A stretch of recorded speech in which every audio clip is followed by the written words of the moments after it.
पिठा करैछि इडली पिठा बड़ पिठा चकली पिठा खाइछु आमको डाकिबो गाइस जय जगन्नाथ। तो कौन सब भल तो भाई रज आज हापी रज समस्त को। तो आज सहर गाँ भितर फरक मु कौन जानी किंतु भाई गाँव रे अलग प्रकार रज पालन होची। लॉकडाउन रे सहर रे कौन पालन मुझे जानी किंतु दोली से कमती खेलुवे किंतु गाँव रे आमे पूरा मस्ती अलग प्रकार। चलतु देखिया पाखु जा समस्त पाखु आउ बुझी नवा केमती कौन रज पालन करछंती। चलतु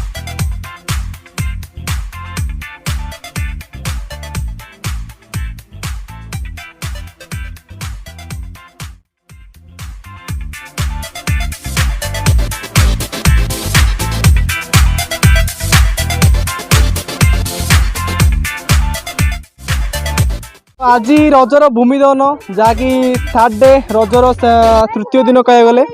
तो चलतु पाखु जावा एवं पचारा केमती कौन मजा नौ। चलतु केते भौणी ये एकाठी चल पचारा। तो लॉकडाउन रज केमती कौन लगुच?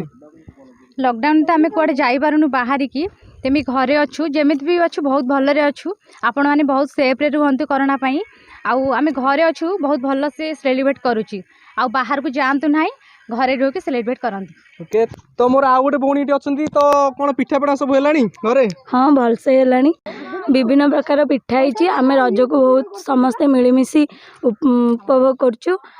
पिठा मध्य बेस्ट पिठा हूँ पोड़ पिठा आम घरे पोड़ पिठा इडली पिठा चकली पिठा आरिसा पिठा एमती बहुत प्रकार पिठा कि आम मिलमिशिकी ठीक भाव में उपभोग करछु आ एंजॉय करछु। कौन ड्रेस पत्र केमती कौन सब आनल? एठी तो आम लॉकडाउन सटडाउन जो किसी दुकान बजार खोला ना तेणुक आम ऑनलाइन ऑर्डर करूँ आउ जहाँ जमती है ए वर्ष जहाँ जमती जाऊ आर नेक्स्ट वर्ष भलसे करी बोली माने चाहिछु। केमती गाँव आमर पालन होची रज बहुत खुशी लगुच। तो आपण मैंने केमती पालन करछंती जदि रज पालन कर कमेंट रे निश्चिंत कहिबे आ वीडियो भल लगे अति मात्रा शेयर करंतु। तो आम चैनल को समझते कौन करेंगे तो समस्ते लाइक करो शेयर करो वीडियो को अति मात्रा रे आ सब्सक्राइब करे भूलनी। जय जगन्नाथ।